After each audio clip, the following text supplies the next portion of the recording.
live. Cate, I know you haven't watched too many episodes of the stream, but we used to have like a producer who did all of the beautiful intro graphics and coordination for us and knew how to had the timing just down perfect.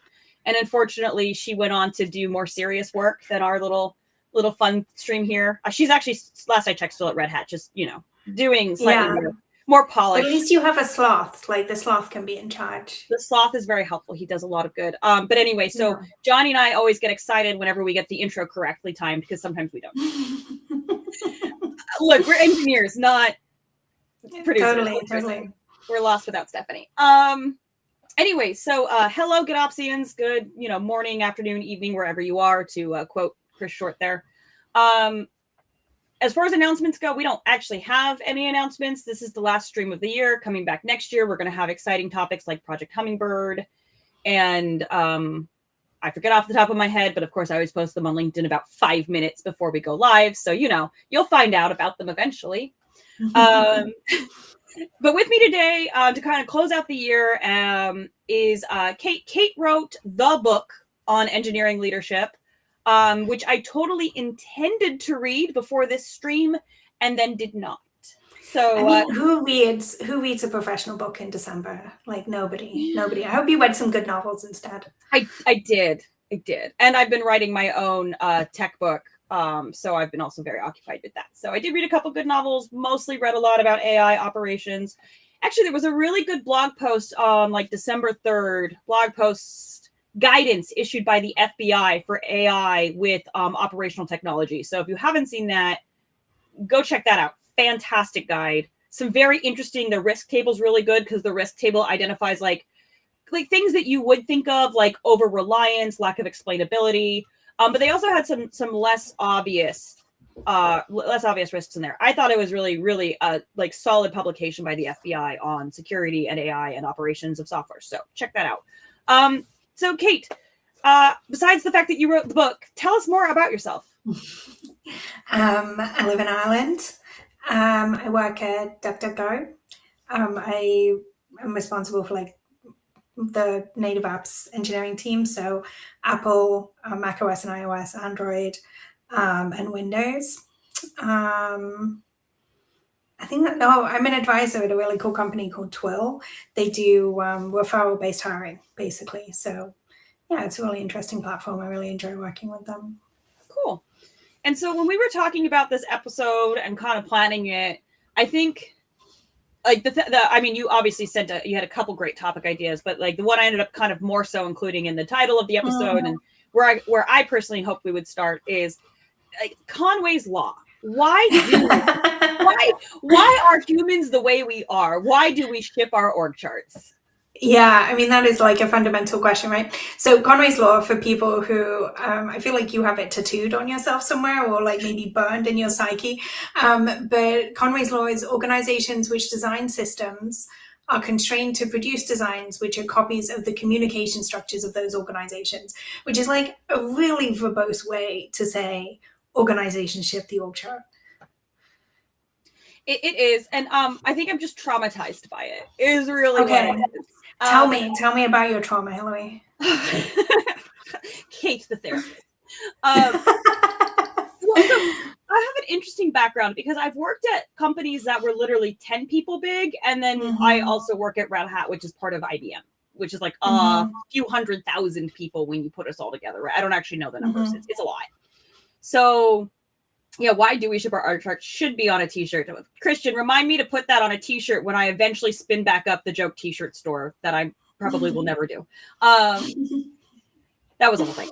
So, especially in startups, I feel like it's easier to see because you are so in tune to the org chart and the communication structure that is where I saw it the most. And also, I think where I also started my career in quality engineering.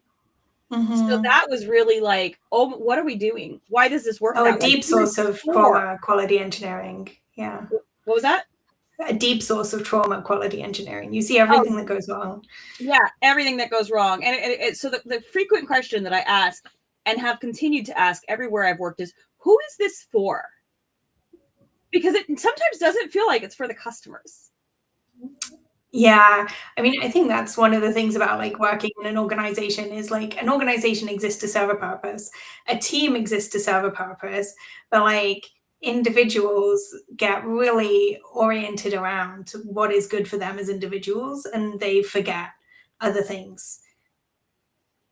Yeah, and I think that so, and I'm in reliability engineering now, right? Either way, quality engineering, reliability engineering, a lot of Yeah. my job or the job is to decompose systems and identify their faults.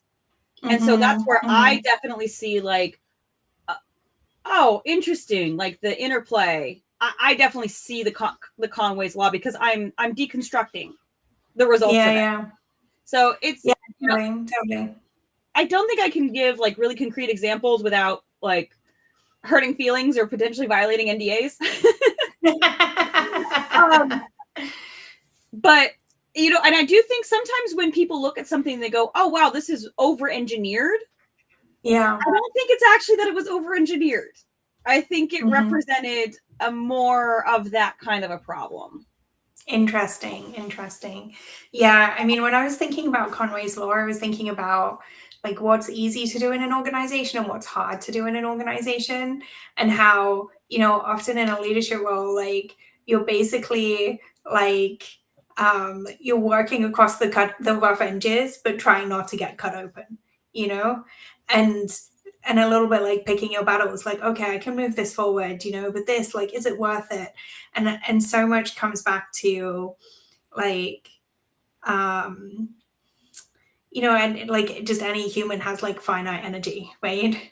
Yeah. Like my directs at least weekly hear me say something like that I'm not adding that problem to my stack. Like, not to say it's not a problem, but just like it's not going on the stack. Like priority wise, it won't fit. Time wise, it won't fit. And then I think we kind of end up in this like if I say politics to you, tell me how do you want to vomit? A little bit, but only because of the trauma. I will say, for me, a lot of times engineering leadership is navigating through identifying what is the least bad of the bad, so you can do that. Very rarely do we get to ship something that we consider good. I feel like we're often picking what's the least bad. And I think that's a very SRE thing. Like, I don't think, I mean, and it's kind of from a client perspective, I think we do get to ship things that are good. But yeah, like, I think that's something I've heard before from SREs, is they're like, and especially by the time it ends up with you, it's like so many decisions have been made and you're just like, oh. Yeah. I like Christian points out here, over engineering could also be a result of tech debt. Absolutely. And I talk about this. Actually, this is something that I put into the platform engineering book I wrote last year. There's an entire chapter on tech debt. And one of the things that I talked about there, it's chapter 9, in case anybody would like a quick reference. One of the things I talked about there is tech debt is not only a result of bad decisions. It can just be a result of time.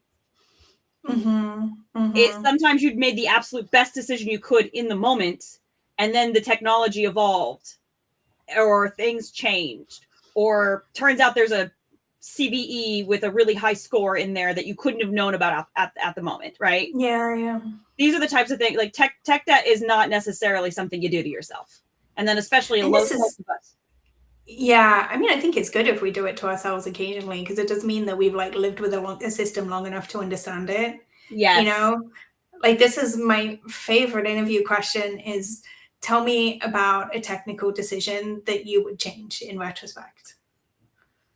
Oh yeah. I have one of those. That's a question I have had too. Tell me. Yeah. Okay. So for me, it was when I was working at my last job, there was a lot of JavaScript on the stack. And so JavaScript is asynchronous. And especially when you're working with server-side objects and stuff like that, that's not always great. So using JavaScript for a system that needed to be incredibly procedural, we resulted in a lot of like promise and pointers and this and all of these other things that if I had just said, look, I recognize we use mostly JavaScript at this company, but actually we should do this in a procedural language like Python. We probably could have done it faster, better, and more maintainable than what we ultimately ended up with. And so that was it. And I recognized late that I would have, if I had said that, every engineer I worked with would have accepted that. Like all of them would have been like, cool, yeah, makes sense. But I kind of just like, from not asking the right questions of the people I worked with, from not investigating more into the history of our technical decisions and why we were so reliant in so many places on JavaScript. Because of that, I just went with what was already present, thinking, well, everybody does JavaScript, it'll be more maintainable if it's JavaScript. And that was a very like naive and like retrospectively, how different syntactically is Python from anything? They all kind of look the same anymore. It would have been fine. And we would have had less time on dev and test and so forth, and been able to add more features quicker to this system that did a significant amount of our automated quality engineering that was all like server side and so forth driven. And we could have moved on to other things faster. So I would, if I could go back, I would undo that. I would pick a language that's intended for procedural work and not try to make it work in JavaScript just because everybody knew it. And what did you like learn from that experience? Ask questions sooner. Ask more questions sooner, and identify what's really important when spinning up a greenfield project to the stakeholders. I love it. You passed. Not that I'm interviewing you, but like this is why I love that question, because I do think like a good answer is kind of like it's a story, you know, and it's also you come in and like it sounds like you made like on the face of it like a pretty reasonable decision. You said like, okay, this is the stack we have. We use JavaScript. Seems fine. Can do everything in JavaScript. And then later you're like, oh no, you can do everything in JavaScript. And it tries to do everything simultaneously. Yep. Yeah, I have a like dark past as a functional programmer, and somebody once told me that I should like JavaScript more because it was like a more functional language. And I was just like, is that a feature or is it like the absence of features? Yeah, that's a great question. Anyway, yeah, I mean, I think JavaScript is a great language for the things that it's for. And, you know, like, I think you made a reasonable decision and then you're like, oh, this is not one of the things that JavaScript is for. Yeah. Yeah, that's not what it was well suited for in the end. But, you know, it was done and it worked in the end. But was it maintainable in the end? No, not as much as it could have been. Yeah. I can see how that would cut to the heart of an SRE. The things we learn the hard way sometimes. Actually, you know what? That lesson at this point is now 10 years old. So I guess that puts some additional perspective into it. But, you know, again, I think it's good to learn some things the hard way, right? Because it means you've lived with things. Like I'm always, there's another thing I think about when I'm like hiring leaders is like, if you lived with your mistakes long enough to like fix them yourselves. Yeah. I am definitely, I was just having this conversation with somebody on my team, and it was one of those things again. The decision made was super reasonable at the time. And she's like, and I will be the first to admit it was a bad decision, but it literally seemed like it was the right decision when we were making it. And I do think that is the importance of recording your decisions, because so many times when I look through a system and I'm onboarding to a new system and I go through it, I'm like, okay, but why? Why did we do this way? And so if we record those decisions in like an architectural decision, an ADR, for example, record not just what the decision you took was, but the motivations behind it. That's really helpful. And I think that doing those documents real time is also very helpful as well, because one thing that I see a lot of people doing is solving for the problems you don't have yet instead of solving for the problems you do have. So premature optimization is a very real problem, because I have definitely been told by folks, oh no, we can't do that because it can't scale to, 10,000. And I'm like, does it need to? Like, how close to 10,000, management objects are we? Like, we're nowhere near that. We're not even at 1% of that. So why are we looking for that degree of scale? I think for engineers, it's often just a habit to be like, oh, if it can't scale, it's not enough. But not everything we do needs to scale. And this is where, like, if you're not clear on what your requirements are, then people start making them up, you know? And this is where you know to kind of come back to like Conway's law is like product wants something, you know, they have a long-term vision and they ask for the thing that to them is the proximate step towards it. And engineering says, cool, builds that proximate step, but like hasn't asked the questions about what's going to be wanted long term. And then, you know, then you end up going down this path of like you built what people wanted in the short term, but not what they wanted in the long term. And maybe you've spent a bunch of time on things that people don't actually care about. Yeah. I would say my greatest accomplishment in my role today was after I joined, I got the business unit to completely end milestones on projects because I asked where was the evidence that customers were asking for these things. And there was none. And so I said, you know, hey, like I hear you're asking for this. We could do this today with like almost no code changes. Does that satisfy what we're really going for instead of this other thing? And got the answer of yes. So I got them to get rid of like multi-year roadmaps down into either what already had been delivered, because it turns out nobody was actually asking for the rest of the roadmap, or into something that could be delivered immediately. And then we can take a data-driven decision on if we want the rest of that roadmap or to move into other phases of that roadmap based on customer adoption.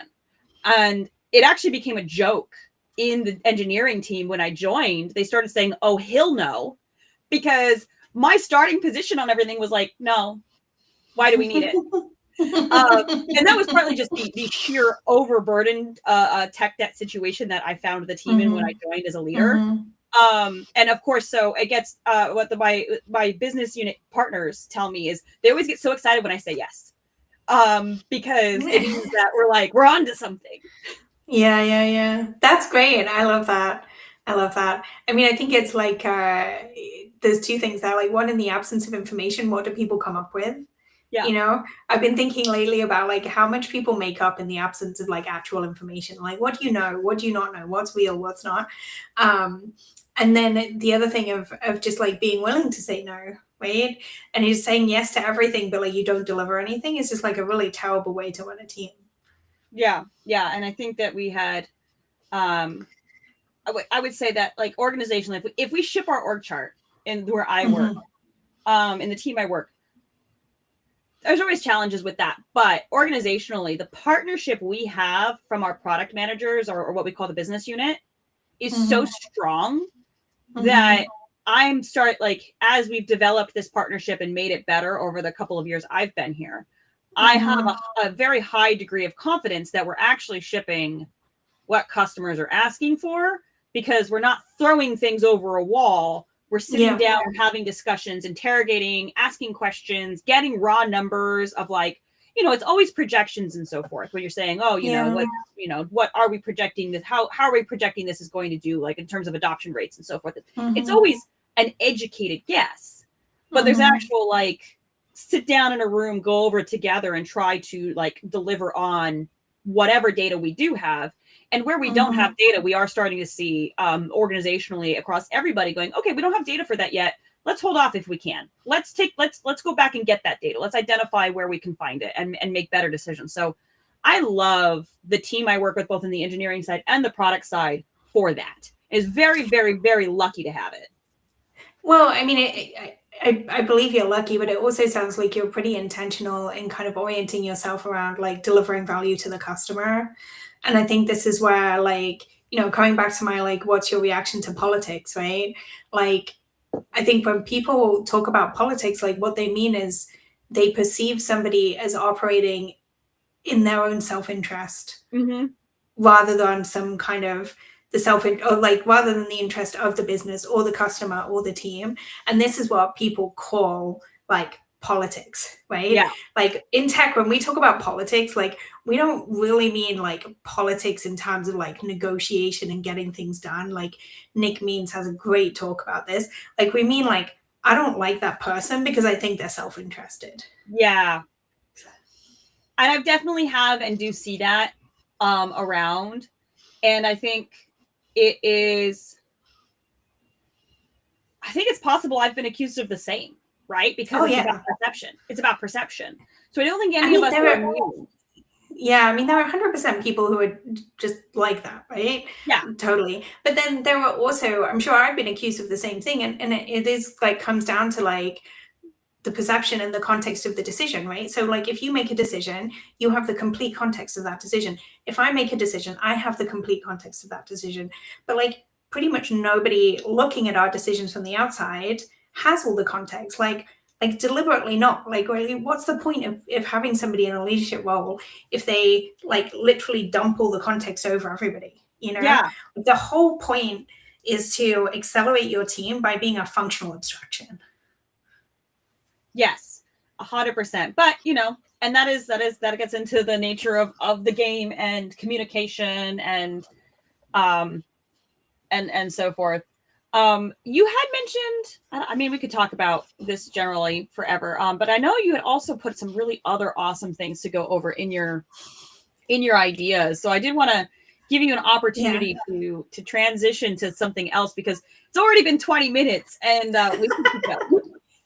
Yeah, no, I mean, well, like one of the things like I think this kind of ties to politics and like kind of continues on a thread that makes sense is like, what is easy to accomplish in your organization? What is hard to accomplish, and what gets rewarded? Yeah. Yeah. Are we tapping into another deep well of trauma, or is this like so bad you can't even talk about it? I can talk about it generally, because I think what we see, and I this is not unique to any one place I've worked. Mm-hmm. The appearance of heroics gets rewarded. I hate that. I absolutely hate that. It is such a, and even if it's not intentionally rewarded, it is still rewarded.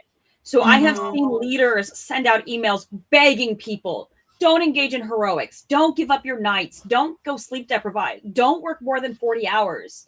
I see these emails coming out from leaders over many years and several organizations. And yet you always still have the people who do it. And it still gets, almost because it's like, well, even despite all the please don't do it, this person did do it and there was good results. So then they have to be rewarded, right? Then it has to be rewarded. So it's just one of those things where even if you intend deliberately to avoid it, you're going to reward it. Interesting. Do you have to, I mean, I'm like trying to reflect on I'm sure I've like rewarded people for heroics. I think more, like if somebody runs an incident, you know, like client engineers, we are not incident people, you know?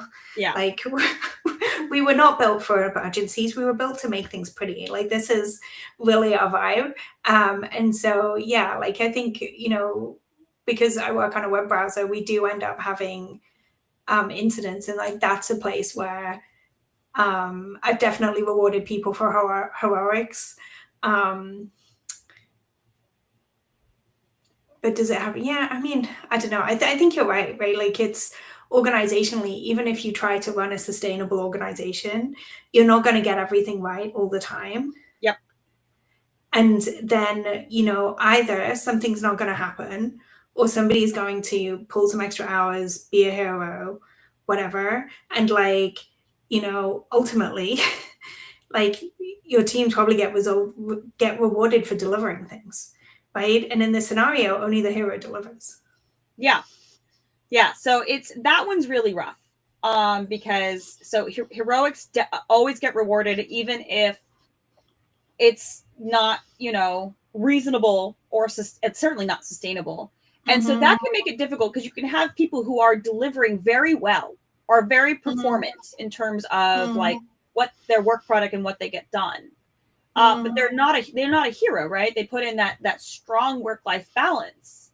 And I've seen this more so secondhand. I feel like that's really, like, I'd like to really state I've seen this very secondhand. I have not seen it where I work today, but I have seen people be told, oh, well, you're not performing because you're not doing what so-and-so over here is doing. It's like, so-and-so's pulling 80 hours a week. I'm working the 40 that I'm like contractually obligated to work, and then I'm living my life. You're not going to get 80 hours of productivity from me within 40 hours. That's just not possible. I just would question, like, if you got 80 hours of productivity from 80 hours of somebody's work, like, it's just like there's so much data that says that people are not actually effective at that time. Yeah. So then, the question I have is like, what are you evaluating that's like what I would call like performative work, and what's the actual work? Yeah.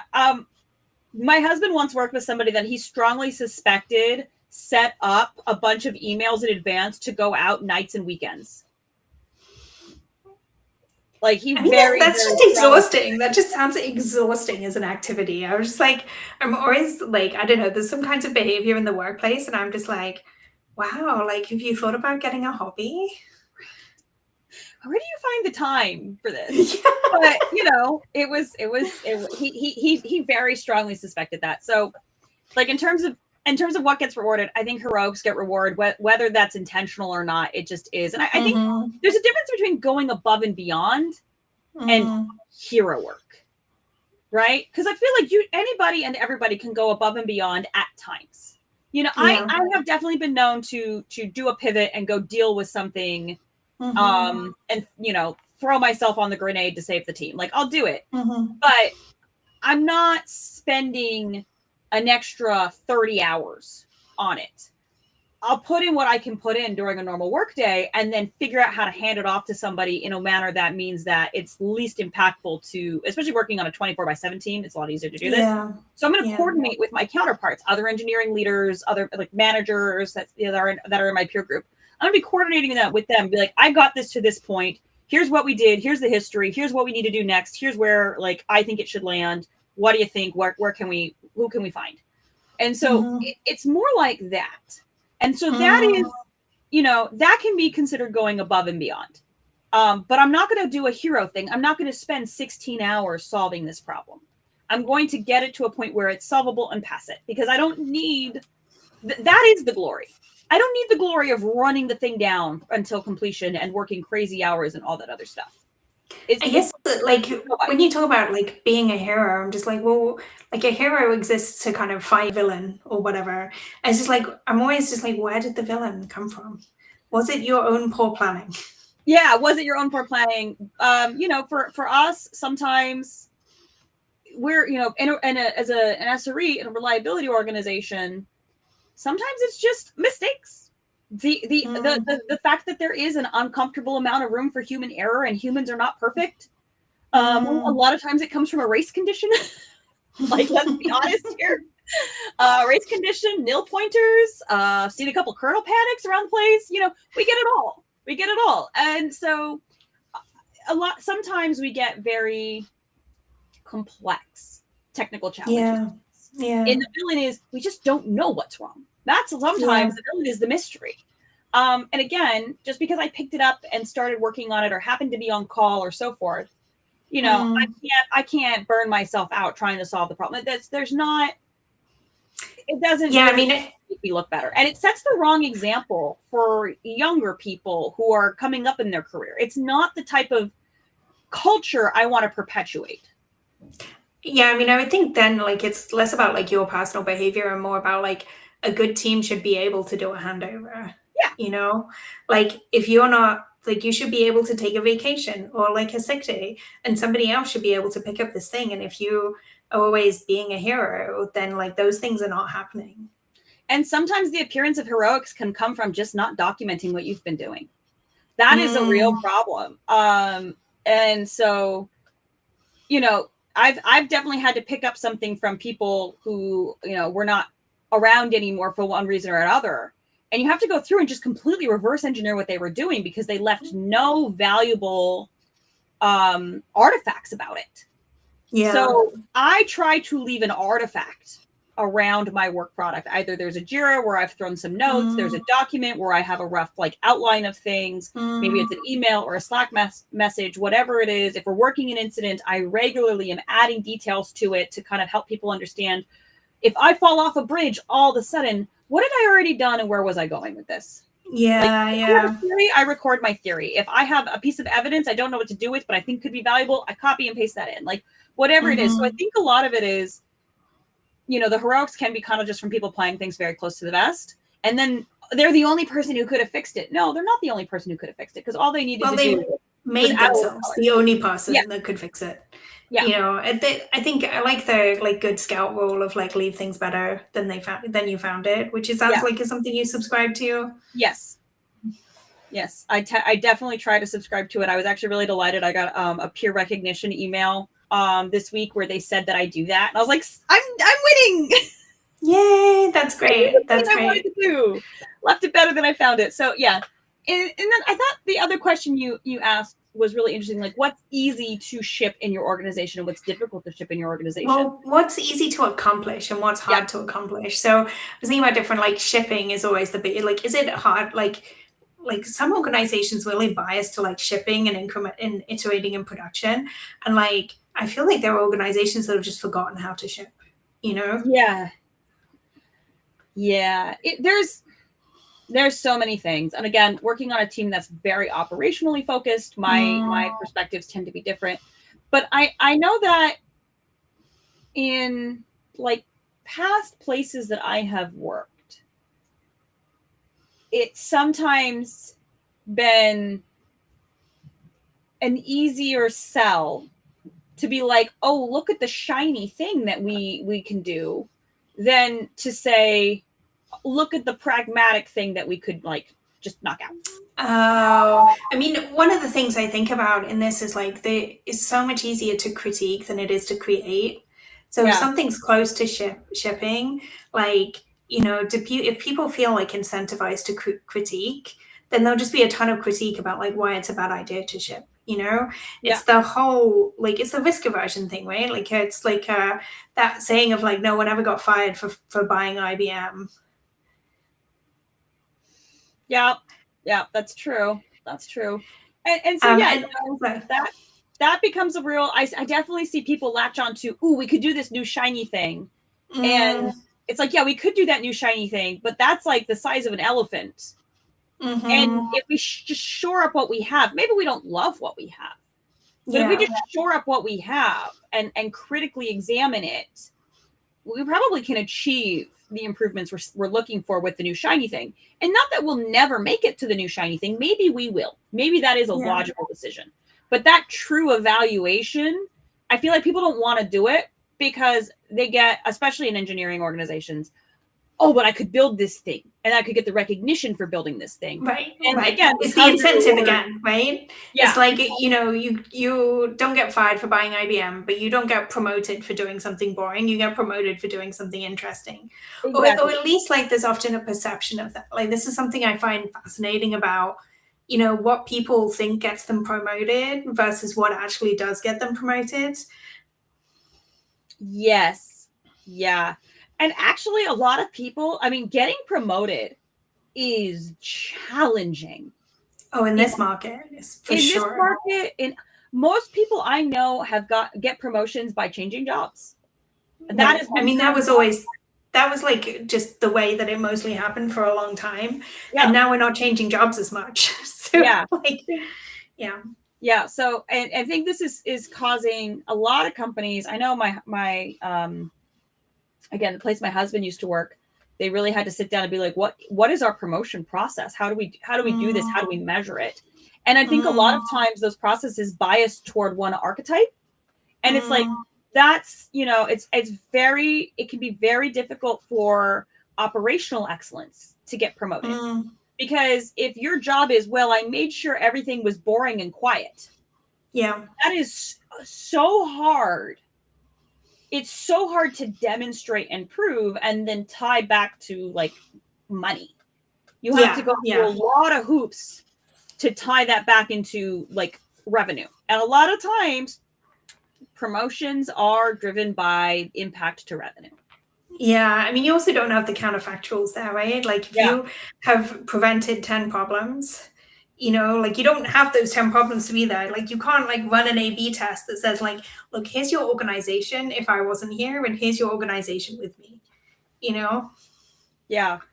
Maybe that's something AI can eventually figure out is to demonstrate, hey, here's how to model what would have been the potential hit to reputation and revenue if we hadn't identified these ahead of time and gotten them fixed and solved. Because it's like the last place I worked, we were releasing weekly. Yeah. And it was very boring. The releases went out. It's not that we released with no bugs. We just knew what the bugs were when we released and determined if they were acceptable because of like where they lived. So, it took us a while to get there, but like we were releasing weekly and it was boring. That sounds great. It was I love boring. But it's like, okay, like then it starts making the team that got everything there. Then there was a lot of, okay, well, you guys should be doing this. And it was like, I'm pretty sure this is probably why I got let go. But I was like, no, because there's not good. That's just like not a good idea. It's not the right thing to do. Yeah, we should be doing this other thing, which allows us to continue to be boring. Not. I mean, boring is a lot more work, right? Like than it seems. Yeah. So other things I wrote down is like, how hard is it to change a process? How big is the committee? Because holy cow. Let me tell you, like when I worked at startups at 10 people, changing a process was so easy. We sat down, we figured out what we wanted to try, we tried it, we adjusted, and that was part of how we got to being boring, was through iterative process changes. Now, in an organization of way more than 10 people with a lot of very strong opinions and a lot of varied backgrounds, a lot of valuable perspective, changing a process can take years. Yeah. I think the spiciest thing I wrote down is like, how easy is it to feel responsible for something? I mean, that's a good one. That is a very, very individual question. I think it is individual, but I also think organizations can like work against it, like this is for me I have two problems with let's say three problems with micromanagement. One is it just doesn't work. Two is it just seems exhausting. Yeah. Like, but then the third problem with micromanagement is like, you're like stealing somebody's responsibility. Like if you micromanage somebody, they're not going to feel responsible for what they're doing. And, ultimately, like if you have a good team, then I believe that you can have this idea of collective responsibility where the team feels collectively responsible for stuff and they feel a responsibility to their teammates. So if they see something going by that's bad, they see an incident come up, like whatever, they're not like, oh, I'm doing my thing, somebody else will deal with it. Like that person is being kind of a shitty teammate, right? They're like, oh, this thing is happening, we need to deal with it. I saw it first, like I'm going to talk to people about it, but it's like my responsibility, like until it's done or until somebody else is like equipped to deal with it. Yeah, we actually have processes around this as well. So being, again, an SRE organization, we always have people who are on call and it's a subset of the team, but they can get stuck or overwhelmed. Both these things happen. We have processes for them to say, I'm stuck, I'm overwhelmed. And you do see, I mean, and it happens in the time zones. And like, so you chunk down the team into time zones. It's a much smaller little group of people when you're time zone by time zone, right? I never, ever, ever shy away from bragging about how good the team I'm on today is about jumping in and helping each other. Like the way we have each other's backs on this team is one of the best I've ever seen. So everybody that I work with, I can confidently say has a strong sense of responsibility for the overall quality of what we're working on and the overall quality of like our team collaboration and the health and well-being of each other. Because we can absolutely, you can be a principal engineer and safely say, I don't know what to do. I've never seen this before. And people be like, it could be an associate engineer. It literally doesn't matter. If they've seen it before, they'll jump and be like, I can help you. There's no criticism. There's no complaints. There is always like, hey, okay, here's how we can write this down and make our troubleshooting guide or, SOP better. I literally one time cornered Chris Wright, our CTO, to tell him about how great this team is because it's legitimately one of the most fantastic there for each other teams I've ever worked on in 15 years in the industry. And that sounds like just like good. I mean, it just sounds like being like good teammates. Like everybody's a good teammate to each other. But I mean, it doesn't have to be an incident, right? It's also like No. code review. You Yep. know, Code how review. many developers are just like, oh, don't want to code review, want to write my own code. You know? Yeah, we do not have that culture here either. We have a really great code review system. People are always looking for feedback. And it's an open source, everything we do is in the open. So it's everything we write is open source. We, actually just really had a really great conversation. We had a pull request come in from somebody not on our team, which love that. Thank you. But we rejected the pull request. And the reason I offered an additional conversation, which he did take me up on. The reason I rejected the pull request is it was to improve something that I'm in the middle of deprecating. This is not visible to you from the outside because the pull requests aren't up yet and so forth. But here's where we are in this deprecation part. Yeah, we could make it better, but like the process of making it better, we're so close to deprecating it. I'd rather not be distracted right now. If you think you really need to do this, let's have a conversation and do an evaluation. And he honestly was like, no, that's good for me. That's fine. That's a completely reasonable answer. I'll wait for that deprecation. Thanks for letting me know. But That's great. That's great. I was thinking about like code review is like the moment where like my code becomes our code, and like this is the like collective responsibility thing. But yeah.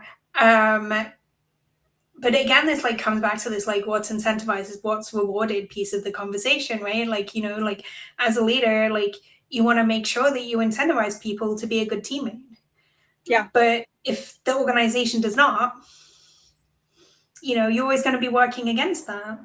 Yeah. And that's why I said, like I mentioned, we use peer rewards to send each other little notes and say thank you. So Red Hat uses a peer reward system. I think that's something a lot of larger organizations do. It can be harder in a smaller organization, but also sometimes easier because when you are working and your entire company is 10 people big, you do end up having, unless you're kind of a jerk, frankly, you do end up having a sense of personal accountability to everybody you work with because you see very directly the impact on their well-being if you're not. It is in that kind of, as you start getting, and the people you're working with become abstract, that is, I think, where it gets a little bit harder. And I think we see this. So I volunteer. I'm on the CNCF Code of Conduct Committee right now. And before that, I was on the Kubernetes Code of Conduct Committee right now. And I will say, by and large, people are not intentionally causing problems in an open source community. But we do see conflicts and problems. And a lot of that comes from just not really having any solid way of connecting sometimes because you're on the opposite sides of the world and you're speaking different languages and you're working off of different assumptions and you don't have insights into where the other person's coming from and what they're thinking. And, you feel like, there's especially in a CNCF landscape where there's strong governance. That strong governance is intended towards keeping things sustainable, but it can feel stifling and intimidating if you're not used to it and you don't have help, which is why they've got mentorship opportunities and all these other things. But you definitely see in open source some chafing, again, not because people don't care, but because they're just not even working with a remote. There's like almost no shared context except the code. That can be really tough. Yeah, and I mean, so many open source maintainers complain about the kind of requests they get and what have you. And like, you see these ones that are like, they seem super grumpy, it's like, I'm like, I don't know. I think if I was maintaining an open source like component solo for 10 years, like I would also be like, don't bother me unless it meets my criteria. Yeah. And so I think having an organizational structure like the CNCF can be very helpful to that. It's still imperfect. It's still growing and evolving and changing. People problems are hard. People problems are much harder than computer problems because the computer does what I tell it to. Now, if I told it to do the wrong thing, that's on me. Yeah. Right? But if I tell a person to do something, unless like that command style is typically never okay. Like, especially to another adult, like that's not my child. I can't tell them go clean the room, right? No, that's not an appropriate interaction. So, one, you don't tell people what to do in a professional capacity unless it's like a very, very, very specific context. you need to have a conversation and negotiate action and so forth, because just handing out edicts is not how you build goodwill. Yeah, I mean, that's true. Like, I really hate that description of like managing programmers as like herding cats. I'm like, it's like motivating highly trained raccoons. Like, they can do incredible things, but like, also, you better motivate them correctly, otherwise, you're going to get mass destruction. Yeah, you might get the claws. Yeah, yeah, exactly. You know, Exactly. I think a lot of people, a good engineer is curious. And I think Yeah, a I agree lot with of that. people get defensive when faced with that curiosity. Mm, So there is a skill to asking questions in the right way. And so when I talked earlier about saying, hey, like, why are we doing this? Like, I didn't just say, mm, why are we doing this to our product managers? I asked mm, it more appropriately for the conversation. But the heart of it was, why are we doing this? What are we seeking? mhm, mhm, But it will be things like, I get especially if I'm persnickety about anything on a pull request, it's the addition of a new dependency. What is oh, this? yes. Why is it here? What is our level of confidence in this dependency in terms of its ability to be maintained and continue to meet our security and compliance standards? I will ask you 5 million questions about why you brought in that dependency. Mhm, mhm, But I don't want to ask that in a way that just gives the person whose pull request I'm reviewing the assumption of, I think you're wrong for doing this, or we must mhm, rewrite this package ourselves. Sometimes we should be rewriting the packages ourselves. Sometimes we should be. mhm, But I'll usually kind of just state I see this, I see that you've added this, I recognize this is what it's for. Here are my concerns. Can you tell me more? Right? mhm, Try to deliver it in a way that is demonstrating to them that I know they're coming at this with the absolute best intention to do this right. Because mhm, if I just say, no, don't bring in dependencies in, we actually, mhm, it's on us organizationally to have a checklist of say, okay, here's how we evaluate dependencies and know when to bring them in. mhm. And if we're not doing that, your room for criticism is kind of minor. Yeah, I mean, this is like if you find yourself making a decision yourself, like thinking about, okay, why did I have to make this decision? Which comes back to the responsibility question. And like, how do I make it easier for other people to be able to make this decision going forward? Yeah. Yeah, exactly. Exactly. And so that can be one of those. And we're in open source software and we're using open source software. And so sometimes the open source thing is just the right way or the best way. And also sometimes it's just the easiest way. But Yeah, of we've got course. other considerations about security, compliance, longevity. There was something in recently where I was like, hey, yeah, I see this package is still used around the place, but like it hasn't been updated in like 5 years. Another way of Yeah. solving this besides something that I'm concerned is not sustainable. Because I don't want I to mean, replace are you getting a lot of AI generated pull requests? Not yet. And we have to clearly market when they are. Yeah. So and the reason was it was brought in because some other thing was needed and it was a dependency in there. But when we talked about it, the person was like, no, you're right. Here's how I'm gonna work around it. They worked around it.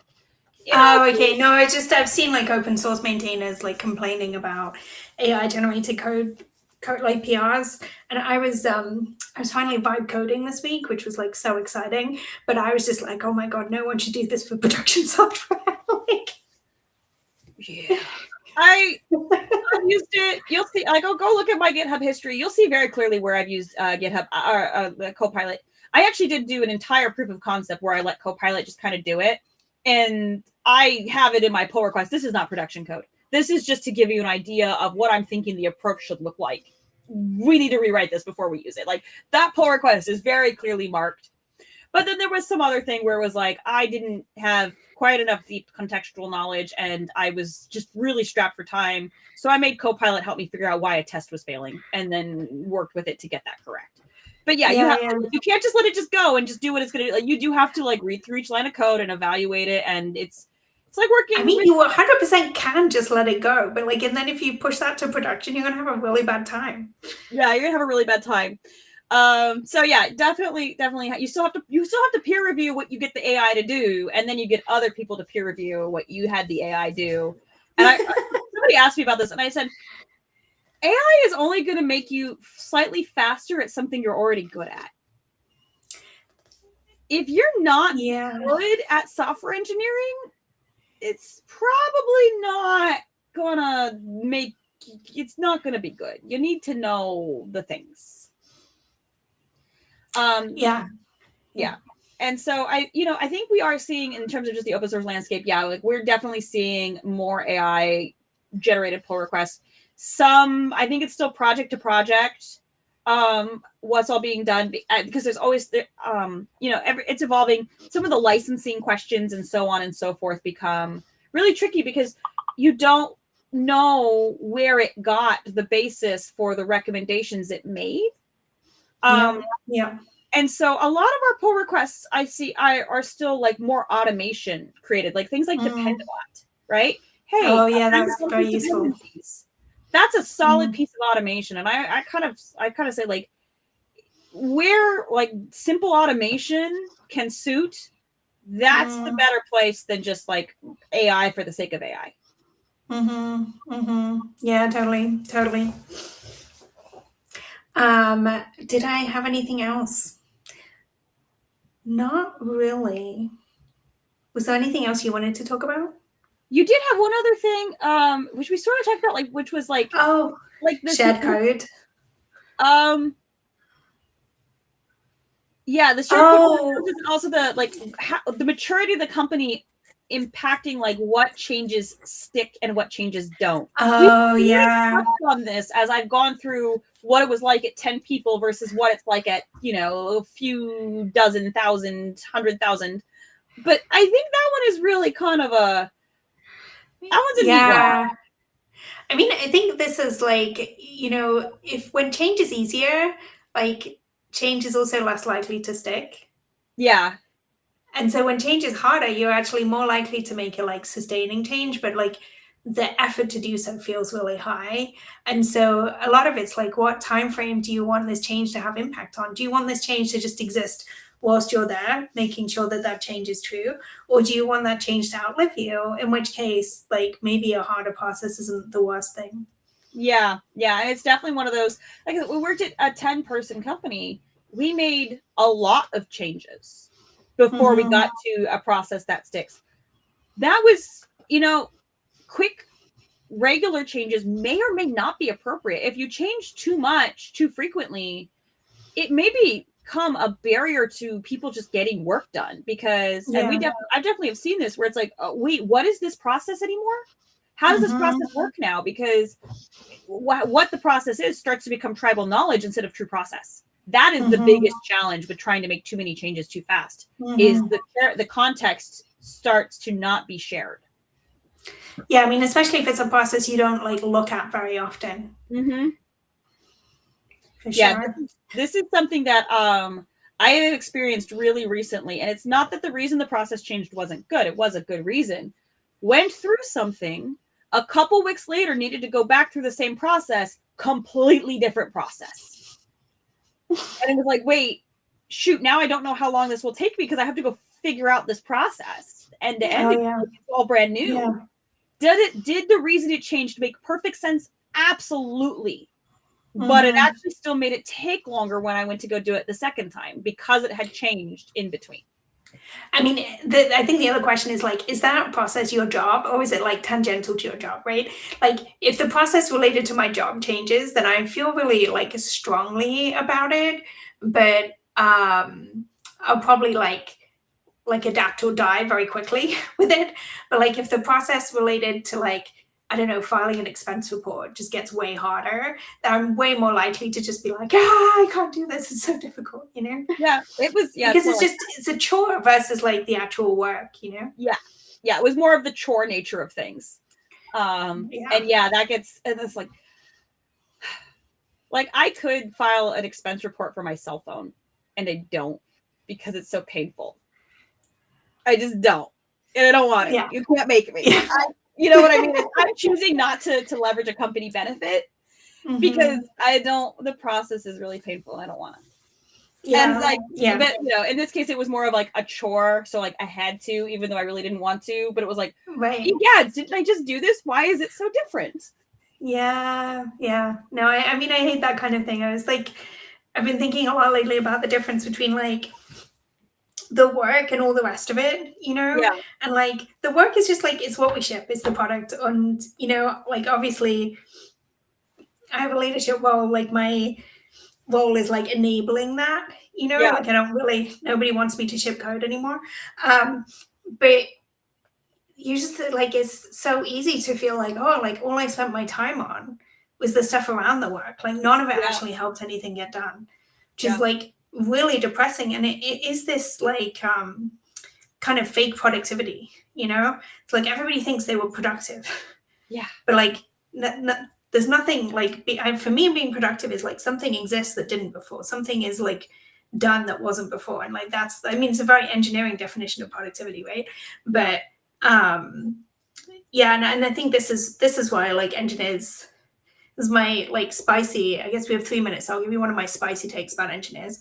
Like engineers say that we hate process, but we don't, but when we love it, we call it culture. Yes. Oh, I agree with that so 100%. That is a good spicy take. It's funny because one of the most productive things that I did recently was a 3-line code change. And that 3-line code change tagged a piece of data so that that piece of data could be categorized correctly. And it saved us probably 40 hours. And it's like the amount of time I spent figuring out that would be a meaningful change took longer than writing those 3 lines of code, but less than the 40 hours I saved us. It is so, a lot of times I feel like that is the job. Yeah, but you also, you have to like have the time to think about it. Yeah. Right? Which is, I always feel like whenever I have time to think, I feel like vaguely guilty, like, oh, I should be doing something. And then I'll just like have some time to think and I'll like produce a document or I'll like realize something and I'm like, oh, like that was actually incredibly productive. Yeah. But I just like don't get it as much as I like would like to, because this like idea of like capitalism's fake productivity and constantly proving my value gets in my way. Yeah, I will say one of the best things, my first manager at Red Hat, his name's Craig. He was the guy who hired me 5 years ago. And he told me, he said, taking a walk to have a think about the work problem is work. Go take a walk while you think about this. And the fact that good manager, great guy, great manager.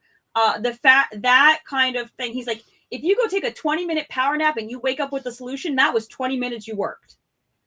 Right? That kind of attitude. I would say he's not unique. I'm going to brag on Red Hat for a minute. He's not unique in his perspective as far as Red Hat managers go.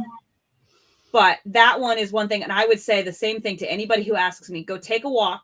If you're thinking about work during that 20-minute walk, then congratulations, you worked 20 minutes. If you take a nap and you wake up from your power nap and suddenly you know the solution because you let your brain just do the thing, congratulations, you worked 20 minutes. Like 20, like your work time does not need to be button chair. It really does not. Yeah, very true. Well, thank you so much for having me. Yeah, thank you for coming on. And just again, you came, you shared great perspective. We talked about engineering leadership, which is something we should probably do a little bit more of on a call or rather a chat that is about like process and GitOps and so forth. So just remind everybody again, what is your book that you wrote? What is it titled? Who published it? Where can we find it if we want to read it? I used to keep a copy right here, but I've lost it.